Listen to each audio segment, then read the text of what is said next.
It has never been easier to create a 3D printing business. All you need is a printer to prototype on and a little bit of time and effort to create a website or an Etsy page. But what are some good businesses that you could actually create? In this video, we're going to go through 5 3D printing businesses that you can create right now without any baseline skills. The first 3D printing business you can create is wall art. Wall art are these nice artistic sculptures that people can hang on their wall. They might be a silhouette, they might be a relief sculpture where you upload a photo and then it creates kind of a 3D plaque that people can look at, and you can have a dragon or a lion or some sort of AI art or pattern. These are really beautiful. They can be printed in simple black or white, so they're low cost and look really great. All you have to do in order to do this is use a tool like Lithomaker in order to create a relief, or websites like MakerWorld have the ways to create these models also. And then you can create large quantities of the versions of the models. So like 20, 30, 200 different SKUs that you can then list on an Etsy store.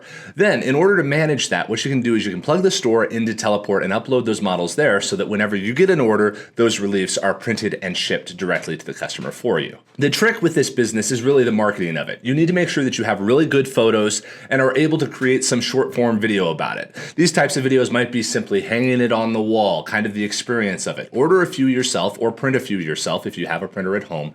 And then you can create those videos, create that photography. An iPhone camera is totally fine with it. Do a little bit of Googling about how to do good coloring and make sure you have a nice looking wall to put it on, maybe a little plant inside the picture. The photos are what really sell this. And then make sure that you're targeting them towards certain people. If you have a version of like a car, make sure that you are focusing on the auto guys and using tags in that direction and sharing it in those types of groups. Also share it around in interior design places and that kind of thing. All of this is really about the SEO and making sure you have good photos when people finally find it. Business number 2, terrarium decor. A lot of these people who are keeping lizards and frogs and turtles and that kind of thing need rocks and objects and dishes and stuff inside of a terrarium. So what you can do is you can design these custom artifices for these pets inside of here, for the reptiles or rats and that kind of thing. What you can do here is really just download models of existing rocks and have them 3D printed. You can adjust them though. You can start messing with ideas of like, oh, here's a pineapple for your hermit crab, that kind of a thing, so that you can create a connection with the item to where people are buying something for their pet that they otherwise wouldn't get a hold of or wouldn't be able to find. Now, the challenge with this is that there are already a lot of terrarium rocks out there and dishes and cups and that kind of stuff for turtles and lizards and snakes and that kind of thing. So you need to make sure that you're differentiating from it by making sure that you're actually creating something unique and original. You might do customization for the customers, which is pretty darn easy, or you can just design items that never existed before. This business is best for somebody who actually has that type of pet so that they understand what the problems are and they can create an item that solves those problems for them. But once you have it, it's a really good market because again, people are buying it for their pets. So it's like a gift and the prices that you can charge can be a little bit higher because it's such high value to those customers. Number 3, D&D miniatures. Now, with this, you're generally limited to FDM. You don't really want to get into the resin D&D miniatures because a lot of people produce those themselves, so it can be a challenging market to break into.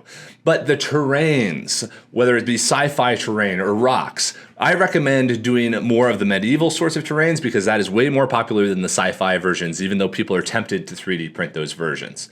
So make sure that you're creating terrain that is useful, the tiles, the rocks, the artifices, whatever it is that folks need for their D&D table, you can produce those for them and you can produce them reliably with FDM and with general 3D printing.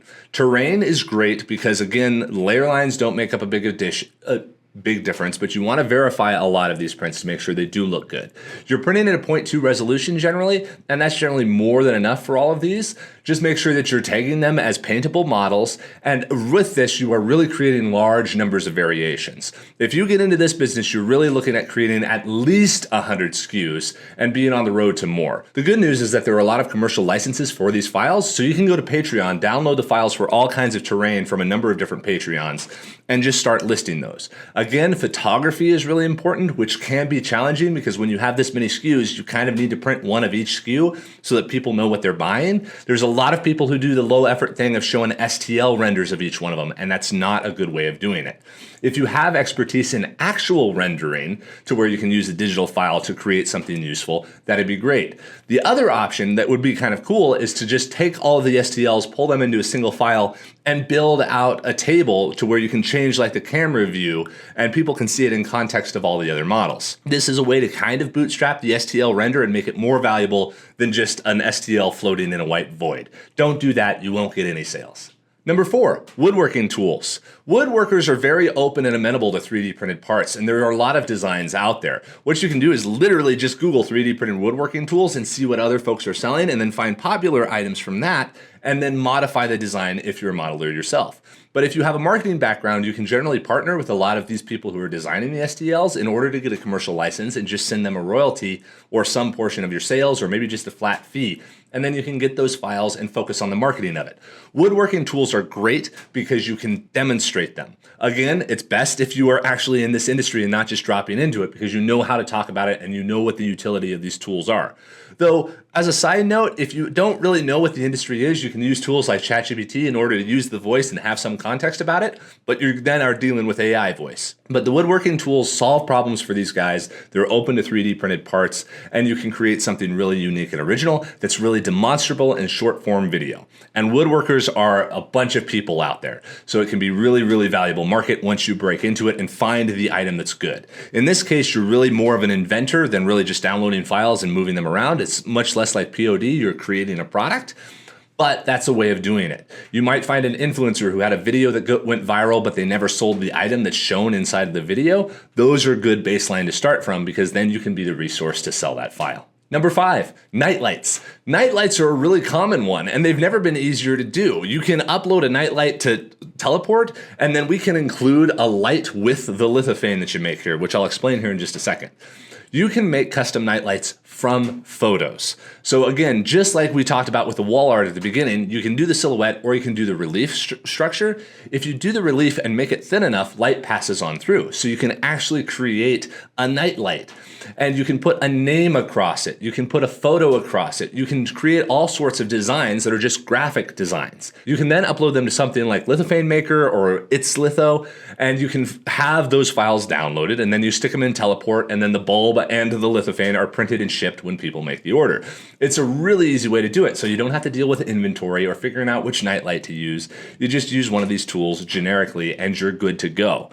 Now, with this, again, you want to target particular niches. Focus in on people who are interior design, or maybe nightlights for kids who are scared of monsters, or nightlights for girls, or nightlights for boys, or nightlights for kids who like dinosaurs. That kind of thing. Hit these themes hard so that, again, the SEO comes up when people search that particular item. But nightlights can be a great way to do it because they're really high margin. Generally, small nightlights can be sold for anywhere from 11 to 20 bucks, and generally the cost to produce them is only like maybe 5. So it's really quick and easy to get these produced and really, really profitable once you do. So there's 5 3D printing business ideas. Hope those help you guys out. And comment down below if there's other sorts of businesses that you've seen or something that you would like us to break down in more detail. Have a great day, everybody.